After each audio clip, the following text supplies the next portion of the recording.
В 9 утра морозной зимой некоторые еще обнимают подушку, спят на лекциях или сонно пьют кофе на работе.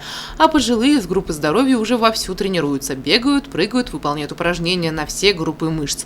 Эти люди развенчали миф о том, что с гантелями могут заниматься молодые, а на мячах прыгать только дети. И доказывают, что даже в 70 лет можно выглядеть подтянутым и бодрым, если любить физкультуру. Группа здоровья в Сибае работает с 2007 года и, кстати, с большим успехом. От 55 до 78. Контингент разный, меняется. Кто-то болеет, кто-то с детьми, кто-то что-то как-то бывает. Поэтому ходим, меньше болеем, мы замечаем, что у многих суставы перестали болеть. В общем, а потом здесь общение. Как сроднились уже, друг с другом постоянно смотрим. Перезванимся, звоним друг друга, спрашиваем самочувствие, помогаем, если что надо. Участники группы и сами замечают, что положительные изменения налицо. С того момента, когда они впервые переступили порог спортзала, стали более общительными, бодрыми. Многие избавились от лишнего веса, а это значит, что у них нормализовалось давление.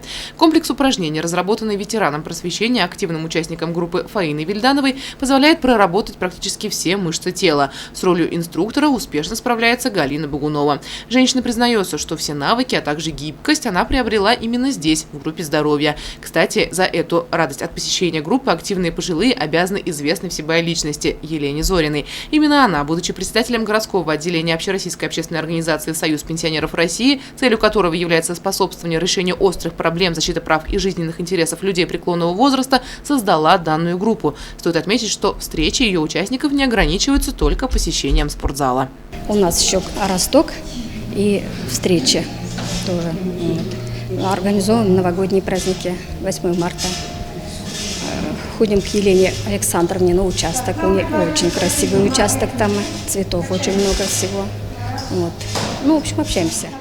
За более чем 8 лет существования из группы мало кто выбыл. Основной костяк занимается регулярно уже много лет. И вообще, желающих пропускать занятия очень мало.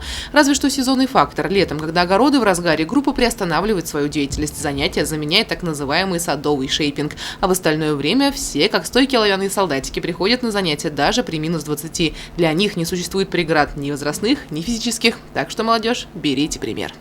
Елена Афанасьева, Мухаммедов, Дамир Хайбулин, Гульгина Раскильдин, телекомпания СТВ.